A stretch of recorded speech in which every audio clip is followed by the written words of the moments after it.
గురుగారు యక్షిని సిరీస్‌లో భాగంగా చివరి యక్షిని, అనురాగ యక్షిని గురించి చెప్పరా? సాధన చేసేటప్పుడు చెడు ఫలితాలు ఉండవు కానీ హ్మ్. సాధన చేసిన తర్వాత ఎవరైతే సాధకుడికి అమ్మవారు సిద్ధిస్తుందో హ్మ్.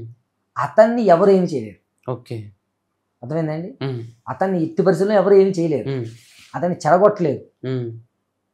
అతనితో మనం ఉంటే ఉపయోగపడుతుంది. శత్రువు కూడా మిత్రుడైపోతాడు. ఓకే. శత్రువుకు శత్రువు మనకి మిత్రుడు అనేటువంటి నానుడు ఉంది. ఇక్కడ అలా ఉండదు. శత్రువే డైరెక్ట్గా వచ్చి అయ్యా తప్పు అయ్యింది అని చెప్పి మనతో కలిసిపోయి మన చేతి కింద ఉంటాడు. ఓకే. మన చెయ్యి ఎప్పుడు ఇలాగే ఉంటుంది. అప్పుడు ఓకే. ఈ సాధన చేయడం వల్ల నష్టం ఉండదు, లాభమే ఉంటుంది. ఓకే. ధనం ప్రాధాన్యమైనటువంటి లాభం చేకూరుస్తుంది. ఓకే. ఏ టైంలో చేయాలి? ఏ ఏ వస్తువులు వాడాలి? వాడవలసిన వస్తువులు ఇంతకు ముందే మీకు వివరించాను. తామర పూసలు, ఓకే. దర్భ ఆసనము, పరవాన్నం నైవేద్యం. ఓకే.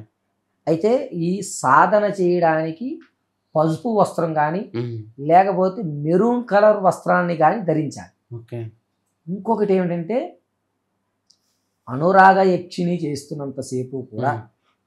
చక్కగా ఆనంద వ్యవస్థలో నడుస్తూ ఉంటుంది. ఓకే. మనం ఒకరికి కీడు చేయకుండా, కీడు చేద్దాం అనుకునేవాడు కూడా మనతోటే ఉండి మన స్థాయికి ఎప్పుడు మడుగులొత్తుతూ